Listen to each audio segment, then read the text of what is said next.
Hey everyone, Morgan here. So we are on page 6 of the Thermo outline for AP Chem, and we're continuing with the ideas that we developed on page 5 about free energy. Energy available to do work. And it goes back to our question from page 1. If left to itself, will a given reaction happen without outside influence? And that outside influence means if we have to do work. So let's remember something. Exothermic reactions, which are reactions that release energy, release heat, are often spontaneous, but not necessarily. And endothermic reactions are often non-spontaneous, but not necessarily. So let's think about how this works. What favors a chemical reaction being spontaneous? Okay, basically it is a release in heat, release of heat, and an increase of entropy. However, we don't have to have both of those. As long as we have just one of them, the reaction could, under the right conditions of temperature, be spontaneous. So, generalized question. Do you have to do any work to heat up a tea kettle? The answer is yes. How do you raise the temperature of a bunch of water? You put in energy. Do you have to do any work to let a tea kettle cool off? No. If you just let it sit there on the counter without a flame beneath it, it's going to cool off. However, the answers I have just given you are dependent upon it happening at room temperature. If we did this on the surface of the moon, it would be a completely different answer.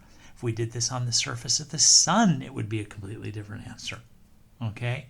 So, do you need to do work to heat up a tea kettle? Yes. Okay? This is endothermic. In a situation where you do the work by putting that flame beneath it. The flame heats it up. A tea kettle cooling off is exothermic. Okay, no work required. But in both situations, I want to make a really big deal about this. We're talking about at 25 degrees Celsius, or close to it at least.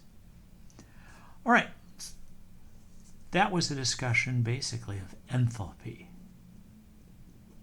Now how about entropy? Do you have to do work to clean your room? Yes. And if you want to use a sarcastic answer of no, somebody does it for me, work is still being done. Okay? A decrease in entropy requires work. Do you have to do work to let your room get messy? Nope. That can happen quite spontaneously. No work is required. So this is a delta S equal to a negative number, where this would be a delta S equal to a positive number. Up here where I say endothermic, we remember that that's a delta H that's a positive number, and exothermic is a delta H that is a negative number. So, who's going to be doing all of this work? Well, really, this is the discussion of Gibbs free energy. And the fact that we have to take both of these in addition to the temperature into account to determine if something is going to happen or not.